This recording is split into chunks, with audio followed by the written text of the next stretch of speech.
Hello everyone, Criticorn here. Today's ship review is going to be about the very fun flying wing multi-crewed starter ship, the Reliant. The 4 variants of this ship are going to allow players to participate in different fields in the Star Citizen universe, whether it be transporting cargo, going out on exploration expeditions, or possibly reporting and broadcasting the news and all the events taking place in the verse, or simply just taking up that combative role. And while these ships are going to be very affordable and really fun for players who want to fulfill all those different roles, it's worth noting that the developers have said, even though the ship is very small, it's still a multi-crewed ship. And in order for the ship to get 100% efficiency, it's always going to be worth it to bring a co-pilot on board. And even if you are a solo player, you can still hire an AI to help you out. And while the general info I'm going to be sharing will probably already be known to veterans in a game that's still very much in the development phase, this ship in particular is still having work done to it. So I'll just be touching base on the broader aspects of the ship to give you newer players a better understanding of how each ship will perform and function. The first ship in the lineup is going to be the Reliant Core. Utilizing the designs from the alien race the Jean, this ship features a large carrying cargo capacity which rivals most ships in its class.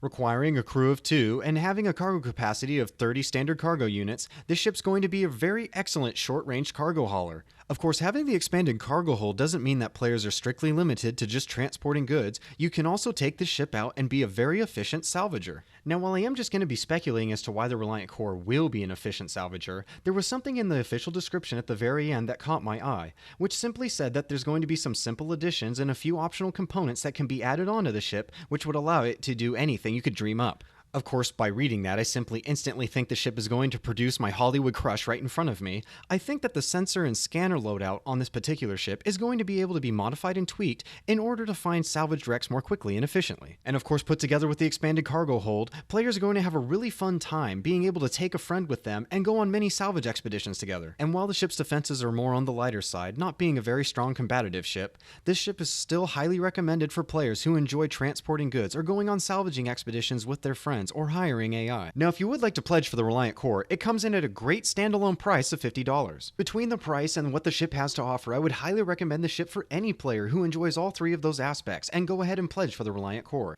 The next ship in the lineup is going to be for those players who really enjoy the exploration side of Star Citizen using the Reliant Sen. Requiring a crew of 2 to operate and only being able to carry 10 standard cargo units, this ship certainly makes up for in all of the scientific equipment and tools on board. The ship's going to have several scanners and sensors and other really cool scientific items that will help the Reliant pilot and co-pilot explore the stars. Now, in a Q&A with the developers, they were asked if the Reliant Sen would perform differently than other exploration ships within its price range, like the 315P.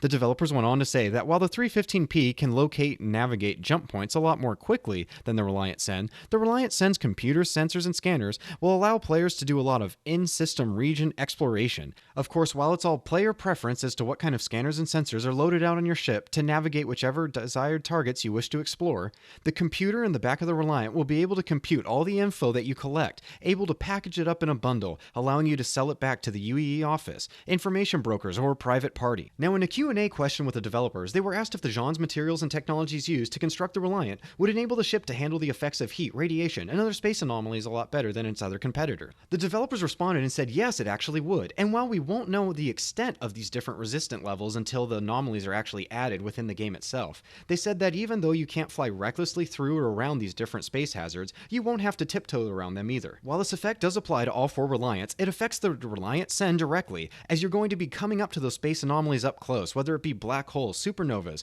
or other space anomalies that you're going to be studying and analyzing with your computers, sensors, and scanners. Even though the defenses of this ship are considered light, I would highly recommend this ship to any player who's strongly considering purchasing an exploration ship in Star Citizen. It's a great starter ship, very affordable, and it also allows a player to learn all the different fields in exploration with a tiny little craft. Not only are you going to be exploring the universe, modifying your scanners and sensors, and using the computer to collect all your info, but you're also going to learn a little bit about the multi-crewed system, hiring AI, and working with other players to work your way up to, say, a larger ship like the Constellation. It's also going to act as a great backup ship should your main ship be out of commission or being rebuilt by your insurance company. Now, if you would like to pledge for the Reliant Sen, it's going to come in at a standalone price at $75. While that might be a little steep for some, I would still recommend this ship, or highly recommend that this be one of the first ships you earn in-game if exploration is your primary field of interest. The next ship in the lineup is going to be the Reliant Mako, and while I am going to give a small disclaimer that there isn't a whole lot of info about the news career in general or how it's going to work, I will make an updated video at a later date, along with sharing my own personal excitement and speculative views about this ship in a moment. In the official description, it says that the Empire depends on up to the second information, which is why reporters need to be able to go where the news is happening, wherever, whenever.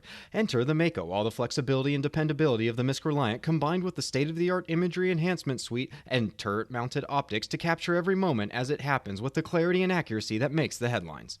Requiring a crew of 2 to operate and only being able to carry 13 standard cargo units, the ship is going to offer players a very unique feature in how to record in-game events within Star Citizen. Now, while there's too many unknowns about reporting the news at the moment, or even if it's going to be a viable career, I'm just going to go ahead and speculate that the developers will probably add a mechanic that will allow players to benefit financially off reporting the news. Even if the news career doesn't pan out the way we hope for the Mako, I still think the ship's going to be really popular for organizations, big and small, who want to record all their achievements and different things they do throughout the verse. I myself personally can't wait to take on the venture of making my own personal film project within Star Citizen, and I can't wait to see what camera angles and other production values the ship has to offer. Now, if you would like to pledge for the Mako, it's $85. While I'm personally going to be earning the ship in-game, I would also not recommend it for any player who's a first-time ship buyer. Go ahead and purchase a ship with a solid career that we already know about, so you'll be able to make a little money and earn the ship in-game. If, however, you really enjoy the aspects and what the ship has to offer, and you already own a different ship, go ahead and pledge for the Mako. Background back to 1, please. Background back to 1. All right. I want to Michael Bay the hell out of this next shot. Bree, when you kick down the door, I want the door to blow up in your face. Then you run through the Carrack. Then you see it, the rare content, the Holy Grail. You pick it up with your hands and you run away as fast as you can as the Carrack blows up behind you and there's explosions everywhere. Is everyone clear? Everyone good? Roll sound, roll speed, cameras rolling, action! And with that comes the final ship, the Reliant Hanan, otherwise known as the Skirmisher.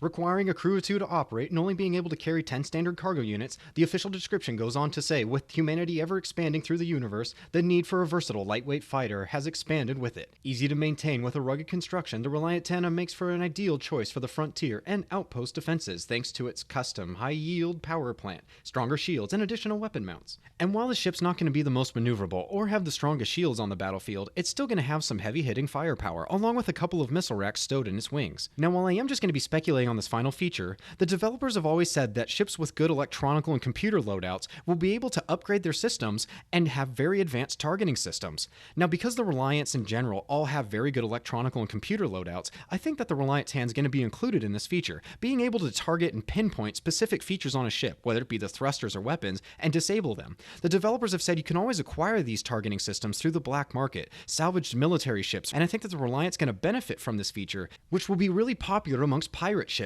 as they need to shoot to disable the thrusters so they can use their tractor beams to hold the ship in place. If you would like to pledge for the Reliant Hanan, it's $65. I still think this is a great deal for any player who'd like to buy a combat vessel and still use that multi-crewed tier system, taking your friends out on missions with you, or hiring AI. Of course, if you'd like to wait and see how the ship performs when the game is more finalized, or if the price range is simply too high, you can always still earn the ship in-game. So with that said, I hope you guys enjoyed the video, and I hope I was able to shed some light on the Reliant series for you newer players and help you better understand how each ship will perform and function. I also just want to say, guys, that I'm absolutely floored and shell-shocked how the channel continues to grow, and it's all because of you. It's not because of the content I make. Without you viewers, I wouldn't be where I am today. So thank you so much for all the comments down below about how much you enjoy it, giving me the likes or the subs. I really enjoy every aspect of the support you give me, so thank you so much, and I can't wait to continue to make more videos for you. So with all that said, I hope you have a great week, a great weekend, and I'll talk to you later.